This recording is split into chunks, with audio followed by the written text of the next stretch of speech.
ओ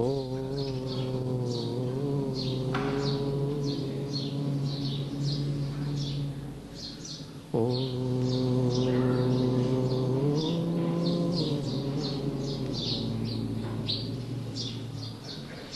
मंगलमय मंगलकरण वीतराग विज्ञान नमो ताहि जाते भये अर्हन्तादि महान जो विद्यादि सागर सुधी जो विद्यादि सागर सुधी गुरु हैं हितैषी शुद्धात्म में निरत नित्य हितोपदेशी वे पाप ग्रीष्म ऋतु में जल हैं सयाने पूजूं उन्हें सतत केवल ज्ञान पाने पूजूं उन्हें सतत केवल ज्ञान पाने। बोले भगवान महावीर स्वामी की, आचार्य कुंद कुंद स्वामी की, आचार्य गुरुवर विद्यासागर मुनि महाराज।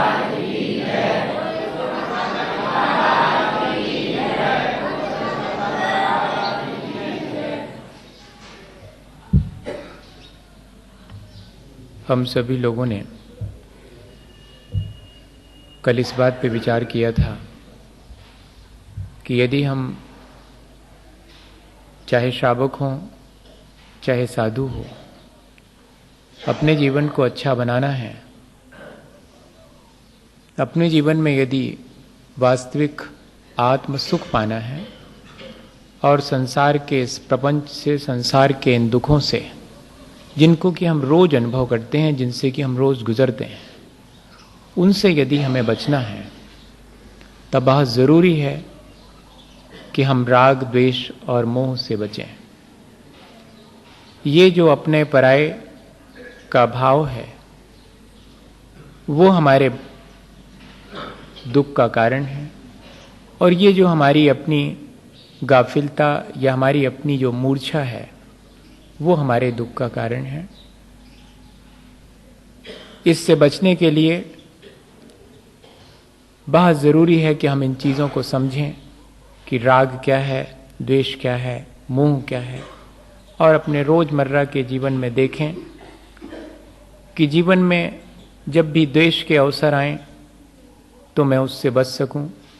जब भी किसी भौतिक सुख की आकांक्षा में मैं चीज़ों को ग्रहण करने की कोशिश करूं तो सावधानी रखूं, क्योंकि अगर हम गौर से देखें तो पानी में अगर हम एक कंकर फेंकते हैं तो वो कंकर तो उसी क्षण डूब जाता है, लेकिन लहरें इतनी उठती हैं और इतने दूर तक जाती हैं कि हम चकित हो जाते हैं कि इतना छोटा सा कंकर।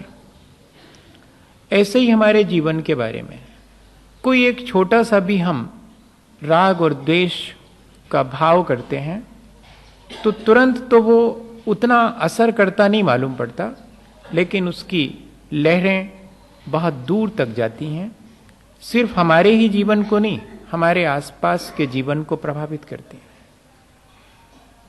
हम लोग ये सोचते हैं कि हमारे दुख का कारण दूसरे का हमारे प्रति अच्छा व्यवहार नहीं होना ही है। हम हमेशा अपने प्रति दूसरे के व्यवहार को देखते हैं और यहीं से राग द्वेष शुरू होता है। दूसरे ने हमारे साथ अच्छा व्यवहार किया, हमारा उसके प्रति राग हो गया। दूसरे ने हमारे प्रति अच्छा व्यवहार नहीं किया, हमारा उसके प्रति द्वेष हो गया।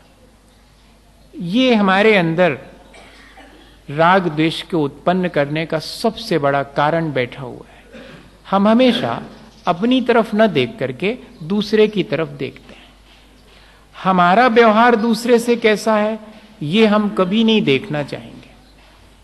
दूसरा हमारे साथ कैसा व्यवहार करता है, उसे हमारे साथ ऐसा व्यवहार करना चाहिए या नहीं करना चाहिए, इस पर हम बहुत विचार करते हैं। 4 लोगों के बीच बैठेंगे तो कहेंगे देखो फलाने का व्यवहार अच्छा नहीं है, फलाने का व्यवहार ऐसा होना चाहिए। लेकिन हम कभी इस बात पे विचार करने नहीं बैठते कि मेरा व्यवहार कैसा है और कैसा होना चाहिए सबके प्रति। अगर ये चीज हम थोड़ी सी सीख लें तो शायद हम इस राग द्वेष और मोह से बच सकते हैं। हम हमेशा सजग रहें इस बात के लिए, सावधान रहें इस बात के लिए कि जैसा व्यवहार हम दूसरे के साथ करते हैं वैसा ही हमारे पास वापस लौट करके आएगा, या कि जैसा व्यवहार हमारे साथ दूसरे कर रहे हैं वो हमने कभी दूसरे के साथ किया होगा, ये तय है। ये दोनों चीजें हमारे जीवन को बहुत आसानी से संभाल सकती हैं। इतना आसान मेरे ख्याल से कोई तरीका नहीं होगा।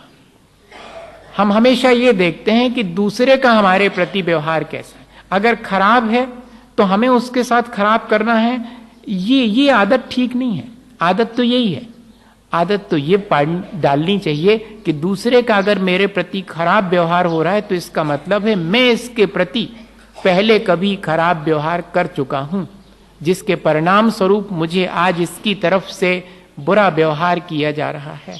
आगे भी अगर मैं इस चीज को कंटिन्यू रखना चाहूं तो मैं इसके साथ बुरा व्यवहार करूं, ताकि ये द्वेष का भाव हमेशा बना रहेगा। बहुत आसान सा है। हमें लगता है कि हम दूसरे को दुख पहुंचाते हैं, दुख हम दूसरे को पहुंचाते नहीं हैं, स्वयं अपने लिए दुख पहुंचाते हैं। दूसरा तो सिर्फ माध्यम बनता है।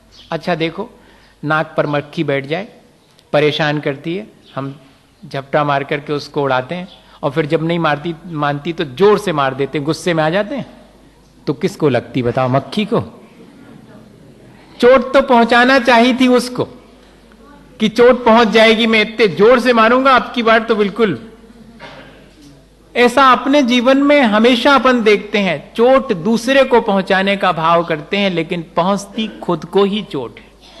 ये इतनी छोटी सी चीज है लेकिन ये दिन भर में कितनी बार हमारे जीवन से गुजरती है और हम इस चीज को समझ नहीं पाते।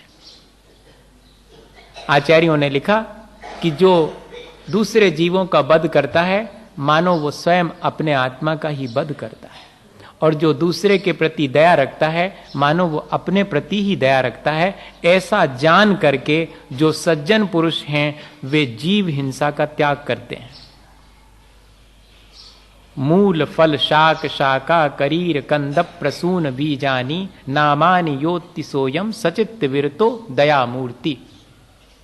एक श्रावक धीरे धीरे करके अपने जीवन में ऐसा विचार करता है कि मुझे आत्म सुख पाना है और मुझे संसार के दुख से बचना है, तब फिर मुझे क्या करना चाहिए? मुझे अपने व्यवहार को टटोलना चाहिए दूसरे के प्रति। अभी तक तो मैं दूसरे के व्यवहार को अपने प्रति टटोलता आया हूं कि इनका मेरे प्रति व्यवहार कैसा है। अब मुझे अपने से शुरू करना चाहिए। मेरा दूसरे के प्रति अगर चोट पहुंचाने का व्यवहार है तो तैयार रहना चाहिए, वहां से भी मेरे ऊपर चोट ही आने वाली है। और या कि मुझे दूसरे से चोट पहुंच रही है तो इसका मतलब है कि मैंने कभी चोट पहुंचाई होगी। और अगर मैं दूसरे के प्रति दया का और करुणा का भाव रखता हूं तो मानिएगा मैं अपने ऊपर ही दया और करुणा कर रहा हूं। एक बहुत पुराना उदाहरण है, उससे शायद ये बात स्पष्ट हो कि हम जो व्यवहार दूसरे के प्रति करते हैं उसी से हमारा राग द्वेष बढ़ता है। राग द्वेष को घटाने के लिए अपने व्यवहार को, वो जो दूसरे के प्रति अपना व्यवहार है, उसको संभाल लेना चाहिए। इतनी ही चीज समझने की है। क्या हुआ, एक बहुत धनवान व्यक्ति था। बहुत पैसा होने के बावजूद भी उसके मन में आया कि मैं और कमाऊं,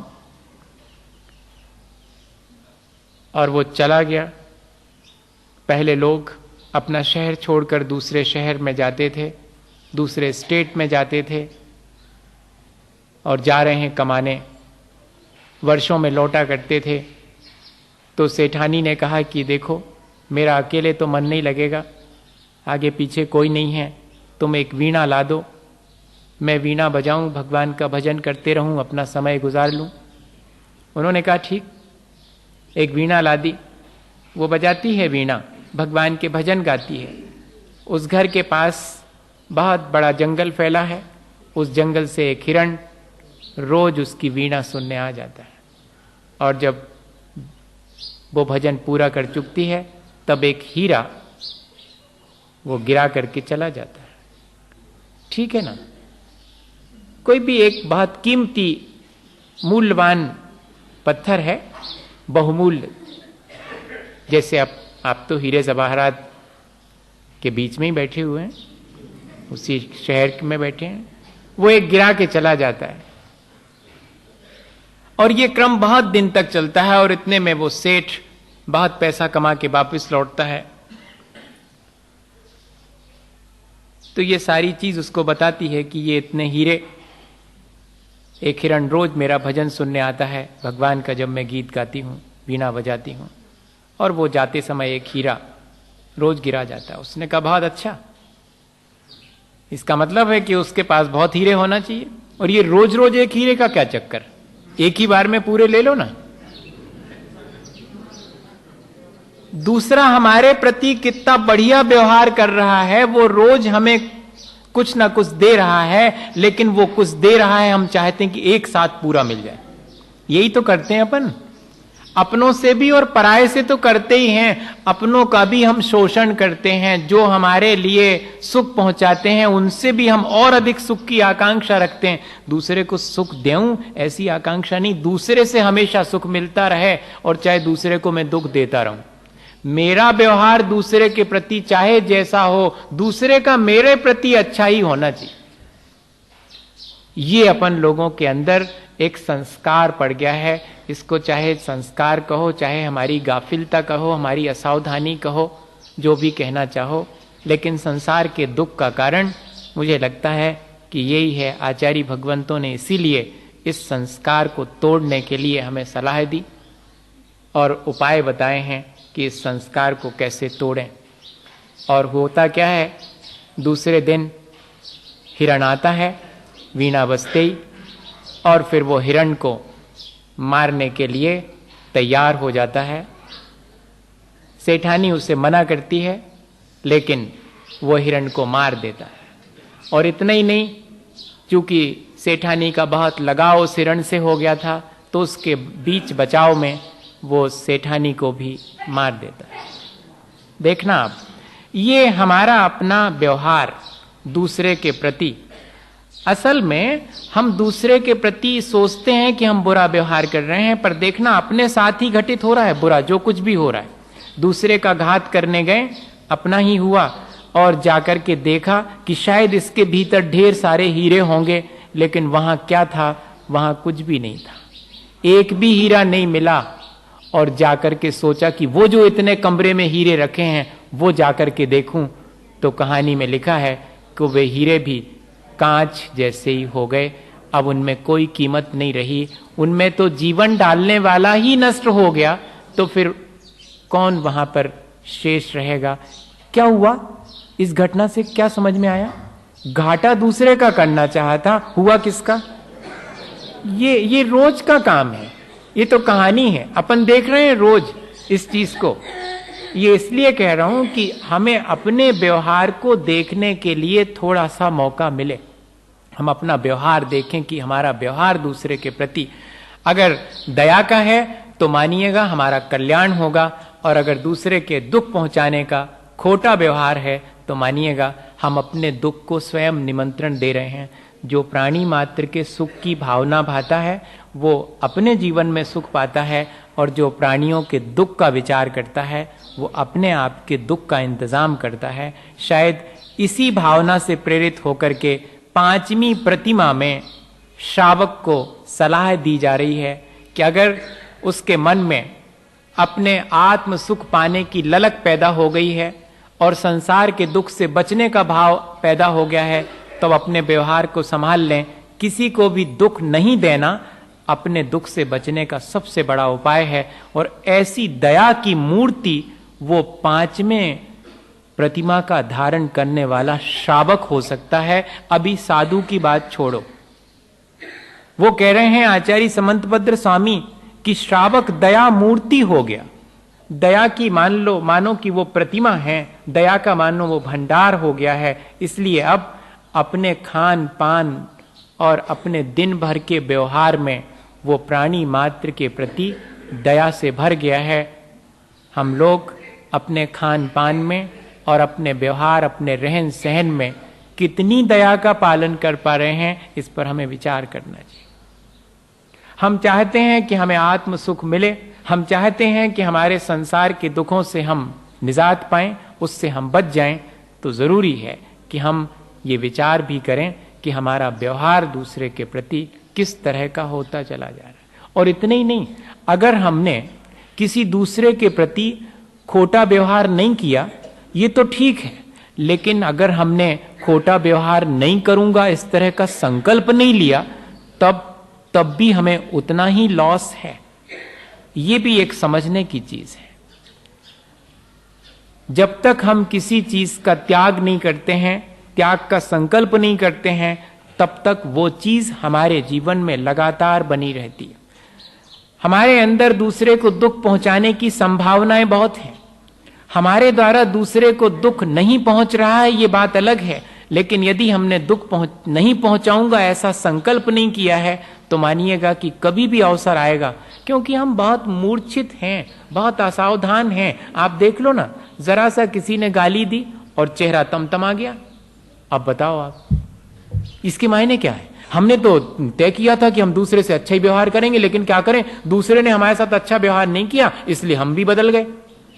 अरे भाई, दूसरा हमारे साथ चाहे जैसा व्यवहार करे, हमें कैसा करना है ये तो हमारे ऊपर निर्भर है। दूसरे के व्यवहार को तो हम सुधार नहीं सकते।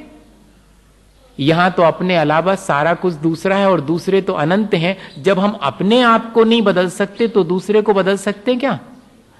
हम जब दूसरे को नहीं बदल सकते, दूसरे के व्यवहार में कोई परिवर्तन नहीं कर सकते, तब फिर क्यों ना हम अपने ही व्यवहार को संभालने की कोशिश करें। हर व्यक्ति चाहता है कि दूसरे का व्यवहार संभल जाए। आज तक हम सबकी कोशिश यही है और शायद आगे भी रहेगी। सबकी कोशिश यही होती है कि दूसरे का व्यवहार बदल जाए, भले ही मेरा व्यवहार ज्यों का त्यों रहा है। और धर्म की शुरुआत आचार्य भगवंत कह रहे हैं, अपने व्यवहार को बदलने के लिए संकल्पित होना। दूसरा मुझे चोट पहुंचाए तो पहुंचा सकता है, लेकिन उसके चोट पहुंचाए जाने पर भी मैं उसे फिर चोट नहीं पहुंचाऊंगा। ये मेरे अपने संकल्प और मेरे अपने व्यवहार की विशेषता होगी। अब मैं अपने खान पान में भी दूसरे को चोट नहीं पहुंचाऊंगा। जो भी चीजें सचित्त हैं, अर्थात जिनमें जीव राशि के होने का संदेह भी हो, तब भी उन चीजों को मैं सीधा अपने उपयोग में नहीं लेऊंगा, उनको अचित्त बनाए बिना उपयोग में नहीं लेऊंगा। यही तो कह रहे हैं। पांचवी प्रतिमा में जाकर के गृहस्थ अपने जीवन में ऐसी भोजन सामग्री का उपयोग करता है, काम चल जावे तो दाल रोटी से काम चल जाए, क्योंकि सबसे ज्यादा निर्जीव तो वही चीजें हैं। गेहूं सूख गया है, आटा पीस लिया, उसी से जो है रोटी बना ली, और दालें सूखी हुई आती हैं, सो उनको बना करके दाल रोटी खा ली। सब्जी में तो अपेक्षाकृत ज्यादा हिंसा होगी। अगर दाल रोटी सब्जी से काम चल जाता है तो दूध शामिल नहीं करता, उसमें और अधिक होगी। और दाल रोटी सब्जी दूध से काम चलता है तो दही का उपयोग नहीं करेगा, क्योंकि उसमें और ज्यादा होगी। क्रम क्रम से इस तरह होने वाली हिंसा से बचने के लिए प्रयत्न करता है, बताइएगा। और बाकी तो छोड़ो, बाकी तो जब उसने अपने जीवन में और अच्छे बनने की शुरुआत करी थी, पहली प्रतिमा ली थी, तभी जाकर के सारी चीजें छोड़ दी थी जो कि अभक्ष्य हैं। लेकिन अब जो खाने योग्य चीजें हैं उनमें भी मैं मिनिमाइज करूंगा वायलेंस को, मैं हिंसा को मिनिमाइज करूंगा। जितनी कम से कम मेरे व्यवहार में दूसरे को चोट पहुंचेगी, मैं कोशिश करूंगा कि मेरे व्यवहार से दूसरे को क्षति ना पहुंचे। ऐसा अगर दया का भाव हमारे मन में आ जाता है तो वो हम दूसरे के प्रति नहीं करते दया हम अपने ही प्रति करते हैं। अपने परिणाम जो हम बिगाड़ते हैं सो अपनी हिंसा करते हैं, दूसरे की तो बाद में होती है। और अपने परिणाम जो अपन संभाल लेते हैं सो दया तो दूसरे पे बाद में होती, अपने प्रति पहले दया हो जाती। अगर अपने पर दया करना हम सीख लेवें तो शायद प्राणी मात्र पर दया होना अपने आप शुरू हो जाएगा। हिंसा दोनों रूपों में घटित होती है, दूसरे की बाद में, पहले अपनी स्वयं। आचार्य भगवंतों ने लिखा, जो क्रोध, मान, माया, लोभ और कषायों से ग्रसित है वो मानो अपनी हिंसा स्वयं करता है। दूसरे की तो छोड़ो, दूसरे की तो हो या नहीं हो वो उसके अपने कर्मों पर निर्भर है, लेकिन हमारी हिंसा, हिंसा का इतना सूक्ष्म विचार। और इसी तरह दया, दया करके अहंकार नहीं करना कि देखा मैं कितना दयावान हूं। कितनी आप दूसरे पे दया नहीं कर रहे हैं, आप तो अपने ही ऊपर दया कर रहे हैं। दया करने से आपका ही स्वार्थ सध रहा है, आपका ही हित हो रहा है। ऐसा सोच अगर हमारे भीतर में आ जावे और हम थोड़े से सावधान हो जावें अपने व्यवहार के प्रति, तो कोई वजह नहीं है कि हम अपने जीवन में उस आत्म सुख को, जिसको पाने के लिए हम प्रयत्नशील हैं, वो ना पा पाएं और संसार के दुख से ना बच पाएं। सचित्त के मायने होता है ऐसी चीजें जिनमें कि जीवन है, जहां जहां सांस है, जहां जहां धड़कन है, वहां पर मैं अपने व्यवहार में बहुत सावधानी रखूंगा। वैसे तो लिखा है कि जो वास्तव में दयावान है वो निर्जीव वस्तुओं के प्रति भी बहुत सावधानी से व्यवहार करता है। मानिएगा, अगर हमने रास्ते में पड़े हुए पत्थर को ठोकर मारी है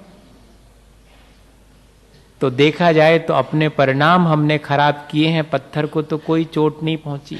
निर्जीव के प्रति भी हमारा व्यवहार, कमरे में घुसते समय दरवाजे को जोर से पैर मार करके भीतर घुसे हैं, इससे परिणाम मालूम पड़ गए हैं निर्जीव के प्रति हमारे व्यवहार से भी। तो जब कह रहे हैं कि निर्जीव के प्रति भी अपना व्यवहार दया युक्त रखना, तो जो सजीव हैं, जहां जीवन है, वहां तो हमारा व्यवहार कैसा होना चाहिए, ये पर हम अगर ध्यान रख लें, दया और करुणा का व्यवहार हमारा हो, दोनों ही सामर्थ्य हमारे अंदर हैं भैया। ऐसा नहीं है कि हमारे भीतर ऐसी सामर्थ्य ना हो, हमारे अंदर सामर्थ्य है। जहां हमारा स्वार्थ सत्ता है वहां तो हम खूब दया भाव रखते हैं, वहां तो खूब करुणा का भाव रखते हैं। लेकिन जहां हमारा स्वार्थ नहीं सत्ता है वहां पर हमारा व्यवहार कितना खराब हो जाता है, ये हमें विचार करना चाहिए। इस संसार में अगर हमें वास्तव में ये चीज समझ में आ जावे, बहुत प्रैक्टिकल है, कोई बहुत कठिन सी चीज नहीं है।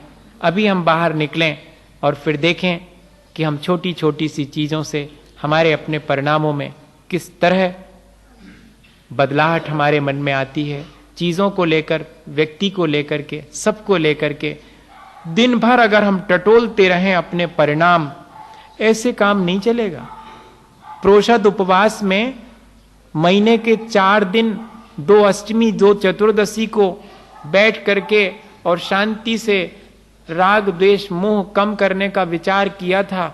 अब लगता है इतने से क्या होगा, रोज तो मेरे जीवन में राग द्वेष मोह मुझे घेरे हुए है, अब मैं क्या करूं। तब जाकर के ये 5वीं प्रतिमा का विचार आ सकता है, और ऊंचे उठने के लिए कि अब तो मैं ऐसा व्यवहार ही अपना बना लेऊंगा कि जिससे दूसरे को क्षति ही ना पहुंचे। यहां तक कि खाने पीने की चीजों में भी मैं सावधान रहूंगा। बताइए, अपने रोजमर्रा के जीवन में उपयोग में कितनी चीजें हमारे आती हैं, कभी विचार किया कि उन चीजों को पाने के लिए हमने दूसरे के प्रति किस तरह का व्यवहार किया, डायरेक्ट और इनडायरेक्ट। कई चीजों में हम डायरेक्ट करते हैं और कई चीजों का उपयोग जो हम कर रहे हैं वो इनडायरेक्ट, हम दूसरे के प्रति खोटा व्यवहार कर रहे हैं। उसी से तो हमारे जीवन में दुख आएगा। और कहां से आएगा, कोई अलग से थोड़ी, कोई बैठा थोड़ी हमें दुख पहुंचाने के लिए। हम ही अपने जीवन में अपने व्यवहार से स्वयं दुख और सुख पाते हैं। ये अगर हमारे मन में विचार आ जावे तो कोई वजह नहीं है कि हम अपने जीवन में उस आत्म सुख को ना पा पावें। आज अपन ने एक बात सीख ली, 5वीं प्रतिमा क्यों ली जाती होगी, क्यों ये इस तरह से एक एक चीजें आगे आगे बढ़ाई जा रही हैं, क्या उद्देश्य है? मैं सोचता रहा और तब लगा कि सचमुच अभी तो अपने राग द्वेष मोह को समझ करके कम करने की बात आई थी और पूरे महीने में 4 दिन तय कर लिए थे, लेकिन अब बाकी शेष दिनों में क्या करूं, अपने व्यवहार को कैसे संभालूं जिससे कि कम से कम राग द्वेष हो। इसका उपाय कर रहे हैं कि भोजन करते समय राग भाव की वजह से कई चीजें भोजन में ऐसी शामिल हम कर लेते हैं जिनसे कि बहुत क्षति पहुंचती है। पूछते हैं लोग, सिंघाड़ा भक्ष है कि अभक्ष है?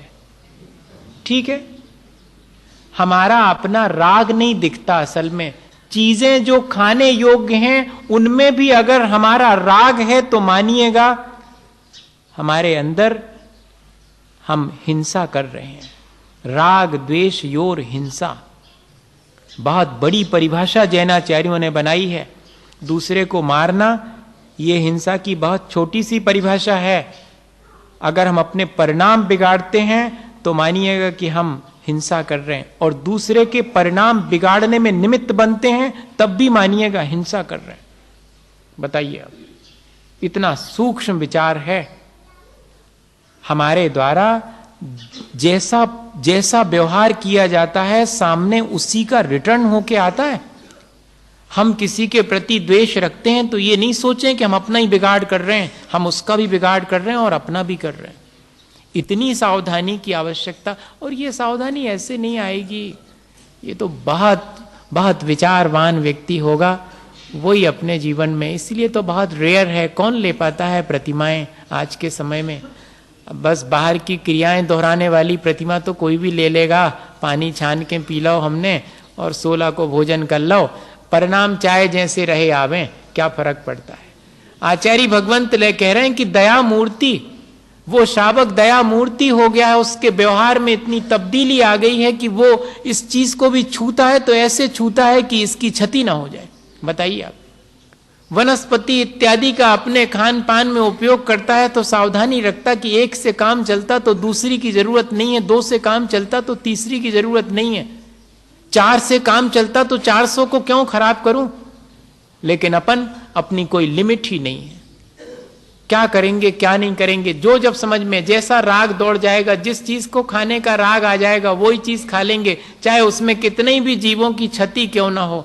ऐसा नहीं करेगा। अगर अपना आत्म कल्याण करने वाला होगा तो अपने आप सावधान हो जाएगा, कहना नहीं पड़ेगा, वो स्वयं संकल्पित हो जाएगा कि अब अपना जीवन संरक्षण करने के लिए दूसरे के जीवन को मैं मुश्किल में नहीं डालूंगा, अब अपने जीवन के लिए मैं उतनी ही चीजें रखूंगा जिससे कि दूसरे की क्षति ना हो। ऐसा भाव जब मन के भीतर आता है तब जाकर के ये आध्यात्मिक चेतना या आध्यात्मिक विकास की प्रक्रिया शुरू होती है। एक छोटी सी घटना से शायद बात समझ में आए। हम सबके भीतर और भले और बुरे दोनों तरह के व्यवहार की सामर्थ्य है भैया। हम चाहें तो दूसरे के साथ जिंदगी भर जिसने हमारे साथ खोटा व्यवहार किया उसके साथ भी अपना व्यवहार भला बना सकते हैं, हम चाहें तो। होता ऐसा नहीं है, होता बहुत मुश्किल है। होता तो ये है कि दूसरा जैसा हमारे साथ व्यवहार करता हम भी उसके साथ वैसे ही करते, हम अपना स्वभाव भुला बैठते हैं। उदाहरण तो खूब पढ़ते हैं, वो बिच्छू का उदाहरण सबको मालूम है कि 100 दफे निकाला था बाबा जी ने उसको, पानी में बार बार डूब जाता था, फिर भी निकाला था और फिर भी वो डंक मार देता था उनको, सो हाथ हिल जाता था, सो फिर उसी नदी में गिर जाता था। एक व्यक्ति देख रहा था तो उसने क्या कहा था, बाबा जी ये अपना डंक मार रहा है और आप निरंतर उसको बचाते जा रहे। बोले वही तो मुझे शिक्षा दे रहा है कि जब वो अपना स्वभाव नहीं छोड़ रहा तो मैं अपना बचाने का स्वभाव क्यों छोड़। वो जो एक व्यक्ति ने लिखा कि मैं बेईमानों के बीच में रहकर के ईमानदार हो गया, क्यों, वे अपनी बेईमानी नहीं छोड़ रहे तो मैं अपनी ईमानदारी कैसे छोड़ दूं। वे अपना खोटा व्यवहार नहीं छोड़ रहे, इतने फॉर्मेबल हैं, वे अपने आप में इतने दृढ़ हैं, अपने खोटे व्यवहार को नहीं छोड़ने वाले, तो हम अपने अच्छे भले व्यवहार को क्यों छोड़ दें। लेकिन अपन तो 1 मिनट में अपना व्यवहार छोड़ देते हैं। कोई अपने साथ जरा सा बुरा करे, हम उसके साथ और 100 गुना बुरा करने की तैयारी कर लेते हैं। होंगे हम बहुत धर्मात्मा, एक प्रतिशत भी नहीं है अगर हम ऐसा विचार रखते हैं खोटा व्यवहार करने के बावजूद भी हमारे व्यवहार में तो दूसरे के प्रति दया ही हो, तब समझना कि आत्म विकास शुरू हो गया है। वरना अभी तो सिर्फ बाहर बाहर है, भीतर तो हमारे अभी उसकी हवा ही नहीं पहुंची है। ऐसा विचार करना चाहिए। कभी बैठ करके विचार करिएगा बहुत शांति से कि हमारे अपने व्यवहार को हम सुबह से शाम तक देखें, कैसा व्यवहार हमारा है, द्वेष का व्यवहार कितना अधिक है और भौतिक सुखों के लिए, प्राप्ति के लिए कितना राग भाव है और आत्म सुख पाने के लिए कितना प्रयत्न है। ये सब चीजें अगर खुद एनालाइज करें तो हम पाएंगे कि अभी हम घाटे की सौदा कर रहे हैं। 1% अच्छा कर रहे हैं, 99% खोटा ही कर रहे हैं। क्या हम इस रेशियो को चेंज नहीं कर सकते? कर सकते हैं। 1% बुरा रह जाए, 99% जीवन में अच्छे करने का परिणाम अगर आने लगे, सबके प्रति, किसी एक के प्रति नहीं, अपने परिवारजनों, अपने समाज, अपने देश अकेले के नहीं, प्राणी मात्र एक इंसेक्ट के प्रति भी, एक छोटे से क्षुद्र जीव के प्रति भी मेरे मन में तो उसके प्रति हमेशा दया का भाव ही रहे, ऐसा अगर हमारे भीतर आ जावे। एक उदाहरण जो मैं आपसे कह रहा था, हाथी पर उसमें हीरे जवाहरात लगे हैं बेशकीमती, सेवक आजू बाजू चले जा रहे हैं। एक सेवक के मन में आया कि राजा के तो इतने सारे हीरे जवाहरात हैं, अपन इस मसनद में से एक ठो निकाल लें तो क्या फर्क पड़ने वाला। उसने एक झटका दिया, हीरा निकाला, पॉकेट में रख लिया, लेकिन देखने वालों ने देख लिया, भले ही राजा ने नहीं देखा, और दूसरे सैनिकों ने देख लिया। उन्होंने राजा से शिकायत कर दी। राजा ने कहा बुलाओ, और बहुत गुस्से में आ गया राजा की मेरा सेवक होकर के। असल में अगर देखा जाए तो जिन जिन के प्रति हमारा जितना राग भाव होता है, उन्हीं के प्रति हमारे मन में द्वेष भी उतनी ही जल्दी पैदा होता है। ये ध्यान रखना। उन्हीं के प्रति हमारे मन, जिनके प्रति जितना प्रेम का भाव होगा, घृणा उतनी ही जबरदस्त उनके प्रति होगी। ये बहुत बहुत सावधानी की आवश्यकता। और वो भी अगर भौतिक सुख पाने की आकांक्षा होगी। जिंदगी भर जिसने पैर दबाए होंगे, एक दिन अगर पैर नहीं दबाए तो वो ही पैर उसके माथे पर पड़ता है। ये संसार है, ये संसार है। इसकी तासीर समझना। बहुत दूर से खड़े होकर के देखा जाए इस संसार को तो बहुत स्पष्ट दिखता, उसमें भीतर घुस करके देखने पर तो उसी रूप हो जाते हैं। ऐसे हमारे मन की कुटेब है ये हमारे मन की बहुत पुरानी संस्कार हमारे मन में पड़ा हुआ है। हमारे प्रति अच्छा करने वाले के प्रति भी हम कैसे खोटा कर लेते हैं क्षण भर के अंदर, एक क्षण में। बुरा करने वाले के प्रति कभी अच्छा कर पाएं ये तो बहुत कठिन है। अच्छा करने वाले के प्रति क्षण भर में बुरा कर बैठते हैं, क्षण भर में, अगले क्षण। अब वो सेवक और मेरा ही सेवक, जैसे कि अपना बेटा फेल हो जाए तो कितनी गुस्सा आती है, जितना उससे प्रेम है उतना ही ज्यादा। दूसरे का फेल हो जाए अच्छो हो, कोई गुस्सा उससा नहीं आती और अच्छा लगता, अच्छो हो। अपना बेटा जिससे इतना प्यार है वो फेल हो गया, उसी के प्रति इतना क्रोध आता है। दुनिया भर से कहते फिरते, देख लो इनके लक्षण, हम इतना खर्चा कर रहे हैं इनके पीछे और इनको पढ़वे को ढंग तक नहीं है, 4 बातें सुनाएंगे। यही तो व्यवहार देखना है भैया। बहुत छोटी छोटी चीजें, ग्रंथों में तो बहुत बड़ी बड़ी बातें लिखी हैं।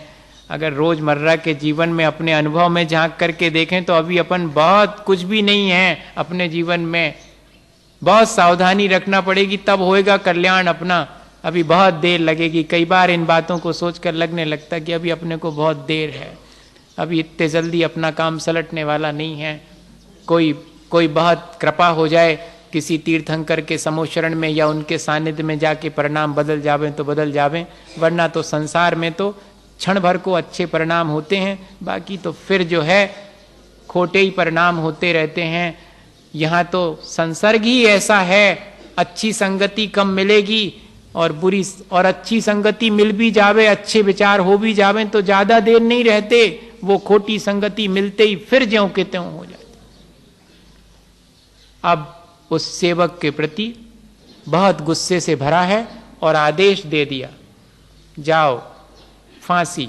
बताओ, इतनी छोटी सी गलती के लिए जिंदगी भर उसने सेवा करी, जरा सा उसने एक ठो हीरा चुरा लिया था तो बस उसके लिए जाओ क्रोध में आकर फांसी। लेकिन फांसी का नियम है कि फांसी देने से पहले उसकी अंतिम इच्छा पूछी जाती। अंतिम इच्छा क्या है? उसने कहा कि मैं राजा के एक बार दर्शन करना चाहता हूं। बताइए, जिसने उसे फांसी दी है उससे एक बार मिलना चाहता हूं, उसके एक बार दर्शन करना चाहता हूं। राजा को बहुत आश्चर्य हुआ। लाओ अच्छा उसको।